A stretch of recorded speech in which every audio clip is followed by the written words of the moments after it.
그와 같이 나도라는 제목으로 하나님 말씀 나누려고 합니다.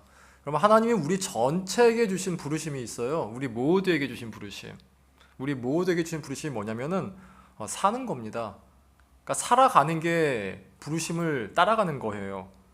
마귀는 어떻게 하냐면은 살지 못하도록 만들고 싶어 해요. 살지 못하도록. 요한복음 10장 10절 한번 읽어보겠습니다. 다 같이 읽습니다. 도둑이 오는 것은 도둑질하고 죽이고 멸망시키려는 것뿐이요 내가 온 것은 양으로 생명을 얻게 하고 더 풍성히 얻게 하려 하는 것이라. 마귀는 죽이려고 합니다. 삶을 끝내라고 하죠. 여러분, 자살하는데 두 가지 방법이 있습니다. 첫 번째는 내가 삶을 포기하는 것이고, 두 번째는 포기하는 자리에 내 삶을 내가 밀어 넣는 거예요. 그러니까 포기하는 자리에 밀어 넣어가지고 가만히 있는 게 자살하는 두 번째 방법이라는 것이죠. 마귀는 둘 다 사용합니다. 사람이 왜 삶을 포기하는가 했을 때 수천 가지 이유가 있다고 하지만 엘리자베스 퀴블러-로스가 쓴 인생 수업이라는 책 보면은 이렇게 나옵니다. 사람이 사랑받지 못한다고 생각하면은 삶을 포기한다. 퀴블러-로스가 정신과 의사인데 이 사람 책에 보면 이런 얘기가 나옵니다. 인간의 마음이 느끼는 모든 감정은 그 뿌리를 보면 두 가지 감정이 다 있다는 거예요. 하나는 사랑이고 또 하나는 두려움이죠. 행복, 만족, 평안, 기쁨같이 긍정적 감정을 캐어 들어가 보면 그 뿌리엔 사랑이 있다는 거예요. 반면에 분노, 증오, 근심, 가책, 괴로움같이 부정적 감정의 뿌리를 캐어 들어가면 두려움이 있다는 것이죠. 인간의 마음 가장 깊은 곳에 있는 사랑과 두려움이 어느 하나를 지배한다는 겁니다. 사랑이 느낄 때는 두려움이 사라지고 사랑이 사라지면 두려움이 자리를 잡는다는 것이죠. 나를 사랑하는 이가 아무도 없다라고 생각하면요, 두려움이 내 마음을 잡게 됩니다. 두려움이 잡으면요, 빨리 끝내고 싶어요. 그냥 빨리 탈출하고 싶어요. 빨리 벗어나고 싶어요. 삶을 포기하게 되는 거죠. 그러니까 사랑이 없으면 사람은 죽습니다. 내가 사랑받고 있구나라는 것에 확신이 없으면 사람은 죽게 된다는 거예요. 이것은 단순히 정신과적 해석이 아니다. 다음 슬라이드 보여주시면 우리의 육신도 사랑이 필요해요. 1983년에 콜롬비아 보고타에서 일어난 일인데 32주가 안 돼서 태어난 아이를 조산하라고 합니다. 그러니까 32주가 넘으면요, 보통 사람하고 소하고 임신기간이 같거든요. 40주인데 32주 전에 태어나면 조산하라 그래요. 그래서 이 아이는 반드시 인큐베이터에 들어가야 됩니다. 근데 이 콜롬비아 보고타에서 83년에 조산아가 우르르 태어났는데 인큐베이터가 없더라는 거죠. 인큐베이터가 없어가지고 애가 계속 죽었어요. 조산아 사망률이 당시 10% 넘었다고 합니다. 10명 태어나면은 한두 명 죽었다는 얘기죠. 그래서 인큐베이터가 없으니까 저 사람 이름이 이제 에드가 레이 사브리나라는 박사인데, 저 사람이 이렇게 얘기했어요. 인큐베이터가 없으니까 부모가 인큐베이터를 해주자.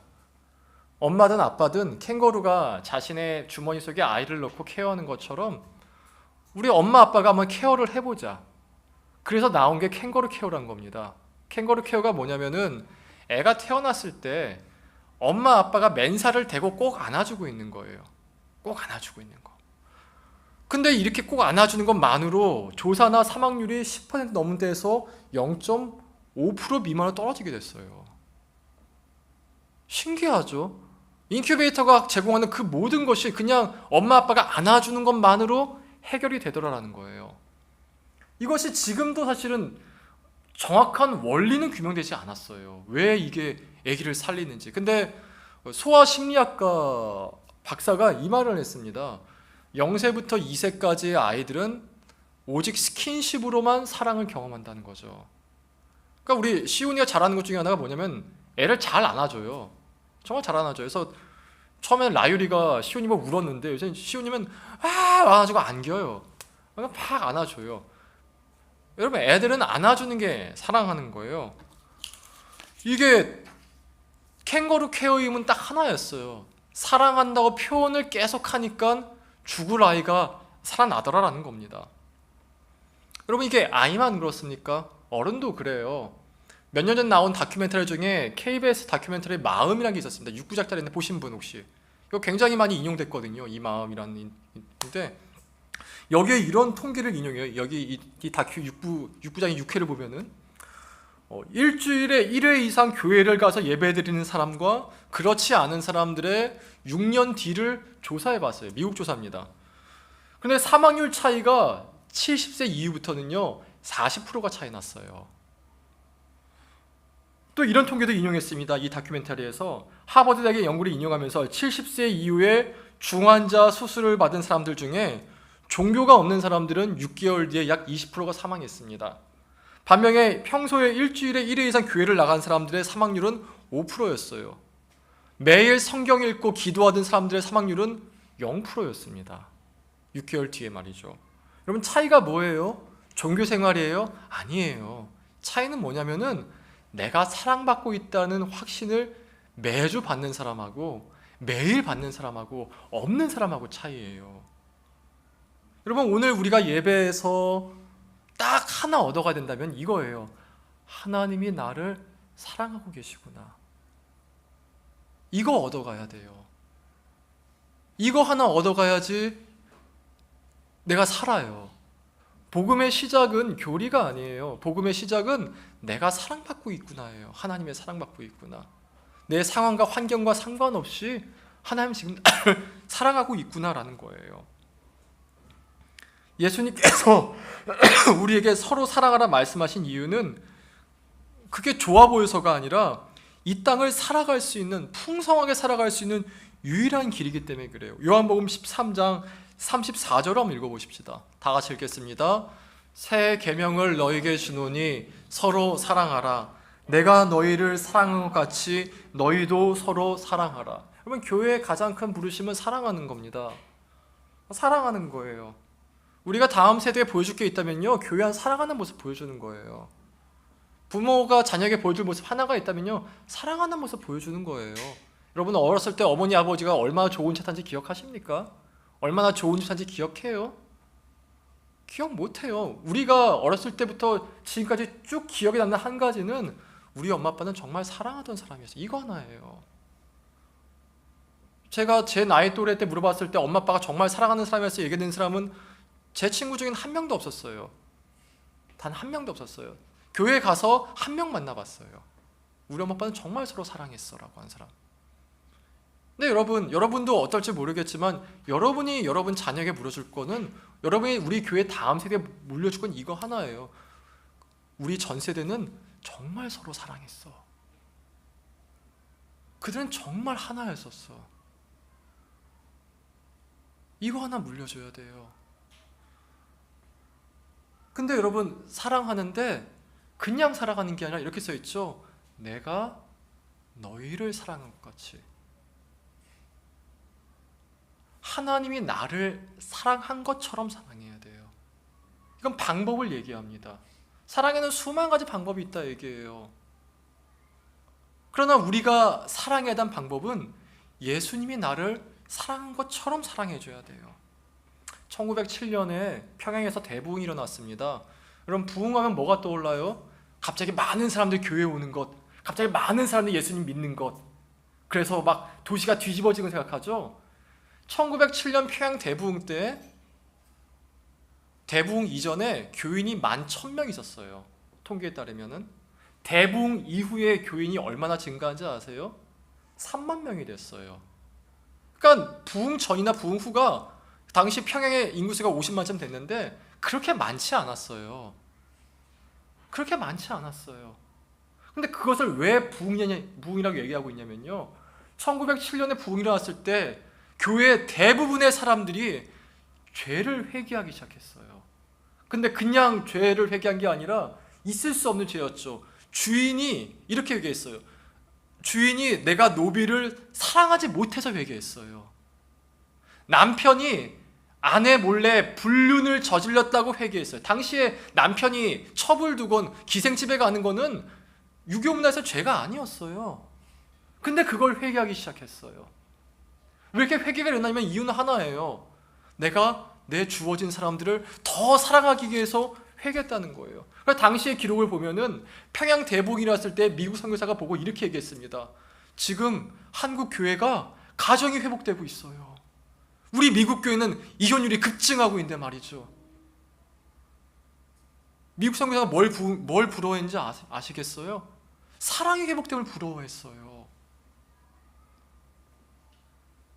여러분, 우리가 만일 진실로 하나님이 나를 사랑하게 되면요, 가장 먼저 회개가 나와요. 왜냐하면 죄는 사랑과 같이 갈 수 없기 때문에 그래요.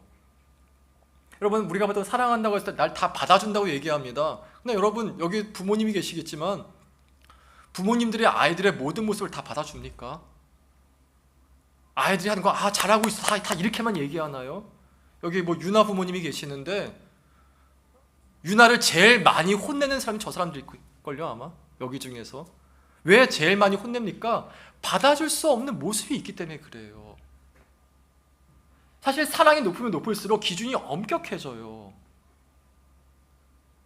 근데 성경에 또 이렇게 써 있습니다. 온유함으로 훈계하라고. 훈계는 세게 하지 말고 온유함으로 써 있어요. 베드로서 한번 읽어보세요. 너희가 온유함으로 훈계하고 있느냐? 온유함으로, 인내로 훈계하고 있느냐?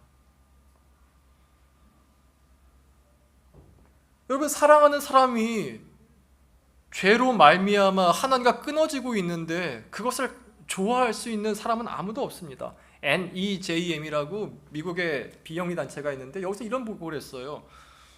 10년 흡연자와 비흡연자의 평균 수명이 여자는 11년, 남자는 12년 차이가 났습니다. 담배 하나 안 피더라도요 10년의 수명이 일어난다는 것이죠. 그럼 사랑하는 사람이 담배 피지 말라고 하는 당연한 거 아닙니까? 난 당신과 10년 더 살고 싶다고. 담배 피지 말아달라고. 당연한 거 아닙니까? 이런 담배 하나도 그런데 하물며 하나님과 영원히 끊어져야 되는 죄악이 내가 사랑하는 사람에게 있다면은 그것을 어떻게 가만히 보고만 있겠습니까? 여러분, 우리가 천국에서만 영생하는 거 아닙니다. 지옥에서도 영생해요. 지옥에서도 영생해요. 천국에서도 영생하고요. 다만 만날 수 없을 뿐이에요. 그것을 우리가 알고 믿고 있다면은 어떻게 이 사람이 복음으로 살아가지 않고 하나님과 떨어져 있는데 그것을 가만히 보고만 있겠습니까? 그래서 하나님께서는 사랑과 동시에 회개를 말씀하세요. 예수님이 가장 먼저 오셨을 때 가장 먼저 하신 말씀이 이거였어요. 회개하라, 천국이 가까이 왔다. 번역하면 이거죠. 회개해라, 나는 너와 함께 천국에 있고 싶다. 나는 너와 함께 천국에 있고 싶다. 그러니 우리 회개하라. 그러니 여러분, 우리가 세상의 기준으로 사랑하라고 하면 안 돼요. 세상에서는 우리가 용인할 수 없는 걸 용인하라 그러고요. 우리가 용인하는 것을 용인할 수 없다 얘기해요. 나는 솔로라는 프로그램이 있습니다. 저는 굉장히 즐겨보고 있습니다. 보고 있는데 거기서 가끔 예수 믿는 사람들이 나와요. 그럼 꼭 물어봐요. 만일 일요일에 내가 아픈데 당신은 교회 갈 거냐고. 이거 꼭 물어봐요. 예수 믿는 사람한테 예수 믿는 사람 남자면 여자가 꼭 물어봅니다. 내가 아픈데 당신 나 놔두고 교회 갈 거냐고. 꼭 물어봅니다. 그러니까 세상의 방식으로는요, 내가 용인할 수 없는 걸 그들은 용인하라고 얘기하고 내가 용인하지 못한 걸 용인해달라고 얘기하고 있어요. 우리는 어떻게 사랑해야 되냐면은 하나님이 나를 사랑과 같이 사랑해야 돼요.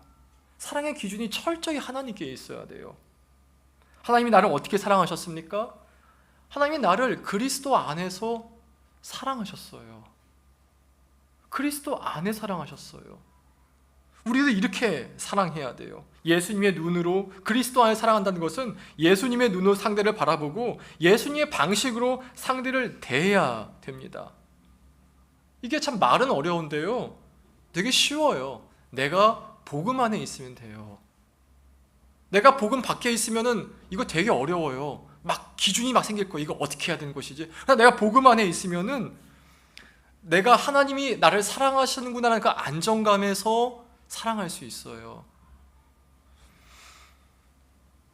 여러분, 하나님이 여러분을 보실 때 어떤 마음을 품고 있을 것 같아요? 하나님이 나를 보실 때. 이게 중요한 게, 하나님이 나를 보실 때 이러이러한 마음을 품고 있을 것 같아로 사실 우리는 세상을 투영합니다. 우리는 때로 하나님이 나에게 실망하실 거 생각해요. 사실 제일 많아요, 이게. 나를 부족하다고 여기실 거야. 나를 부족하다고 여기실 거야. 혹은 때로 이렇게 생각합니다. 하나님은 나한테 화나 있을 것 같아. 이렇게 생각하는 사람도 있어요. 하나님은 나에 관심이 없는 것 같아. 나를 그냥 내버려 두시는 것 같아. 근데 이게 나의 세계관이 됩니다. 하나님이 나에게 실망할 걸 생각하는 사람들은 대개 세상이 나를 실망시킬 것이므로 늘 불안해해요. 자신만의 안전장치를 만들려고 하고 항상 사람들과 안전거리를 유지하려고 하죠. 실망하기 싫어서. 또 하나님이 나에게 분노할 걸 생각하는 사람들은요, 되게 분노에 차 있거나 우울에 차 있어요. 그러니까 분노하고 우울은 사실 같은 감정이라고 얘기를 많이 해요. 다른 감정이 아니라. 그래서 세상을 볼 때 싸우려고 들어요. 방어적이죠. 말이 날카롭죠. 하나님이 나에게 무관심할 것을 여긴 사람들은 되게 냉소적입니다. 차가워요, 일단. 어떤 의미에서 사람들은요, 거울과도 같아요. 하나님에 대한 자신의 생각을 그대로 투영합니다. 근데 여러분, 나를 향한 하나님의 말은 이 성경에 기록된 10,000장이 넘는 성경에 기록된 꾸준한 말 한 가지는 나는 내 독생자보다 너를 더 사랑한다였어요. 나는 나의 독생자를 죽이기까지 너를 사랑한다였어요. 나에게 너보다 귀한 건 없다였어요. 그렇기 때문에 나를 독생자를 희생시키서라도 너를 구원해 나간다는 거죠. 하나님이 나를 구원해 나가실 때 때론 그 구원이 나를 죽이는 것처럼 보일 때가 있어요. 괴로운 거죠. 나를 죽이는 것 같아요. 나를 계속 어렵게 만드는 것 같아요. 그러나 그것은 나를 죽이는 것이 아니라 나를 사랑하시기에 구원으로 이끄시는 주님의 손길이에요. 제가 지난번에 저는 우리 아이를 데리고 병원에 갔는데 병원에서 마취 주사를 3방을 놨어요. 우리 아이한테. 치과에 갔거든요. 3방을 놨어요. 엄청 저를 미워하더라고요. 아이가. 어떻게 나한테 마취 주사를 3방에 놓을 수 있냐고. 아이의 마음이죠. 아빠가 나를 사랑하는데 어떻게 주사를 놓을 수 있어. 어떻게 사랑을 놓을 수 있어. 그러나 좀 더 나이가 들면은 그 마취 주사 3방이 나에게 얼마나 큰 기쁨을, 나에게 얼마나 좋은 것들을 줬는지 볼 수가 있게 돼요. 하나님이 우리를 죽이시는 과정에 있는 것은 우리를 죽이려고 하는 것이 아니라 살리시는 거예요. 여러분, 그러니 하나님이 나를 사랑함을 믿으세요. 나를 세상에서 제일 사랑함을 믿으세요. 이게 믿겨져야 복음이 시작돼요. 그리스도의 십자가를 바라보고 묵상하면서 그리고 교회 가지원들을 통해서 말씀하시는 나를 누구보다 사랑하신다는 주님의 그 음성을 들으세요. 그리고 그 은혜로 옆 사람을 사랑하는 거예요. 관심을 가져주고 말을 걸고, 오늘 본이가 머리를 쌍가 5대5 가르마를 했네, 말을 해주고, 찬우가 마스크 쓰고 있는데 왜 쓰고 있을까? 좀 살 빠져 보이네. 무슨 일이 있나? 오늘 시온이도 마스크 썼네. 오늘 왜 시온이가 늦었을까? 물어보는 거예요. 오늘 시온이가 앉아. 오늘 찬우가 앉아. 물어봐 주는 거예요. 사랑이 관심이에요. 그래서 하나님은 우리에게 늘 관심 갖고 계세요. 그래서 기도하면 늘 말씀하시잖아요. 잘 지냈니? 어떻게 지냈어? 나 늘 함께 있었는데, 나 늘 보고 있었는데. 여러분, 우리 교회는 서로 사랑함을 목적으로 삼을 겁니다. 우린 철저히 관계 중심적인 교회로 갈 거예요. 작년부가 1년 동안 3명으로 예배를 드렸어요. 저는 전도하려고 했지만 된 사람도 있고 나간 사람도 있는데, 감사한 건 뭐냐면요, 3분이 지금 서로 알아가고 있어요. 나이 70, 80 먹으신 분들이 얘기하고 나누고 있어요. 우리는 어떤 새신자가 오든 절대로 표면적 관계에 머물지 않을 겁니다. 서로 친밀하게 여기고 서로의 자녀들을 돌볼 것이고, 세상의 지위가 교회의 지위가 되지 않게 할 것이에요. 모두 하나님의 아들과 딸로서 하나님이 나를 귀하게 여기듯이 우리가 또한 서로를 귀하게 여길 것입니다. 그걸 한 문장으로 만들어 봤어요. 다음 슬라이드요. 다 같이 읽어보십시다. 시작. 하나님이 삶의 기쁨과 동아리가 된다. 오늘의 교회 비전 첫 번째 문장입니다. 하나님이 나를 사랑하실 것 같이 우린 서로 사랑할 것이고 삶의 기쁨과 슬픔을 함께 나눌 수 있는 서로에게 넉넉한 사람들이 될 것입니다. 우리가 이렇게 서로 사랑할 때 일어나는 효과가 있어요. 35절 읽어보겠습니다. 다 같이 읽습니다. 너희가 서로 사랑하면 모든 사람이 너희가 내 제자인 줄 알리라. 지난주에 이런 말 했죠. 구약의 하나님은 십계명을 주셨다. 예수님은 단 하나의 계명만 주셨다. 서로 사랑하라. 그 예수님께서 너희가 내 제자다라고 말씀하신 단 하나의 문장이 이거예요. 사복음서에서 예수님이 단 한 번도 너희가 내 제자다라고 말씀하신 건 나오지 않아요. 심지어 12사도를 향해서도 너희가 내 제자다라고 말씀하지 않으세요. 근데 단 한 문장이 나와요. 너희가 내 제자다라고 한 사람. 바로 여기에요. 너희가 서로 사랑하면은 그 서로 사랑함이 너희가 내 제자임을 증명할 것이다. 여러분, 교회에 다닌다면 막 할 일이 많아 보입니다. 저도 일중수적인 사람인데 되게 할 거 많아 보여요. 뭐 묵상도 해야 될 것 같고 이것도 해야 될 거. 하지만 여러분, 예수를 따라가는데 제자의 본질은요, 하나님께 사랑받고 내 옆에 사람 사랑하는 게 이게 다예요. 복음의 진리는 예수 믿고 구원받아, 그게 다예요. 사실 그거 이상은 없어요.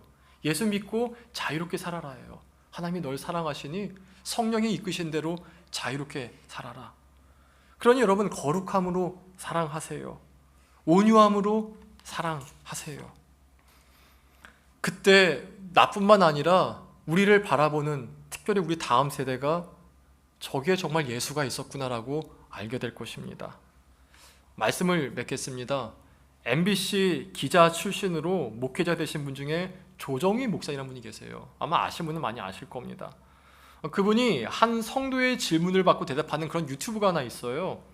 그것을 제가 가끔 보는데 한 성도가 이렇게 질문했습니다. 목사님, 저는 믿는데 우리 아들은 예수를 안 믿습니다.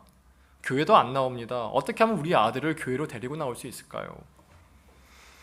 그 부모님께 이제 아들이 안 나온다고 보니까 그래도 아들이 중학생이나 고등학생 되는 것 같습니다. 그 부모님께 조정희 목사님이 이렇게 말씀하셨어요.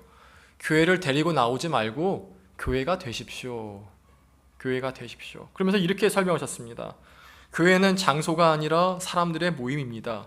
자녀라고 하시는 거 보니까 한 가정의 부모님이신 것 같은데 교회를 데리고 나오려고 하기 전에 먼저 그 가정이 교회가 되세요. 내가 예수님 믿는 사람을 보여주시고 그대로 사시면서 그 아이에게 예수 믿는 자로 사랑해 주세요. 그러다 보면은 아이에게 성경을 읽어줄 수도 있을 것이고 아이가 기도하더라도 받아들이게 될 겁니다. 먼저 교회가 되시고 그 다음에 교회로 나오세요. 여러분, 우리 먼저 교회가 되십시다. 나 한 사람이 교회예요. 우리가 교회예요. 하나님의 사랑을 충분히 누리고 충분히 누리세요. 충분히 누리세요. 그리고 예수님으로 말미암아 사랑하는 자가 되십시다. 복음은 단 하나만 요구해요. 예수 믿고 예수를 믿으라. 예수를 진실로 믿으라. 그가 너를 사랑하고 너의 죄를 다 담당했을 믿으라. 그리고 마음껏 사랑하라. 한번 옆 사람에게 얘기해 볼까요? 하나님의 사랑으로 사랑합니다. 좀 웃으면서 해볼까요? 좀 이렇게 너무 차갑게 하지 마시고 한번 하나님의 사랑을 다시 한번 하나님의 사랑으로 사랑합니다. 영기는 비웃고 있어. 이 복음의 놀라운 능력이 우리를 자유케 할 겁니다. 이 상황이면 주님이 날 사랑하시는 것 같고 저 상황이면 주님이 날 미워하시는 것 같고 해서 자유케 할 거예요. 사도 바울은 배기 전이나 풍부에 처했을 때나 하나님이 나를 사랑하시는 것을 늘 믿었어요. 늘 확신했어요. 이 놀라운 복음의 능력으로 말미암아 자유하게 되고 사랑하는 여러분에게 진심으로 기원합니다. 우리 기도하겠습니다. 우리 기도할 때 단 하나만 기도합니다. 하나님, 주님이 저를 깊이 사랑하심이 내가 믿어지게 하여 주시옵소서. 주님이 지금도 나를 세상 누구보다 사랑하고 계시고 세상 누구보다 함께 하심을 내가 믿고 그 믿음이 날 다스리게 하소서라고 자신의 믿음을 두고 자신의 마음을 두고 다 같이 한 목소리로 기도합니다. 기도하겠습니다.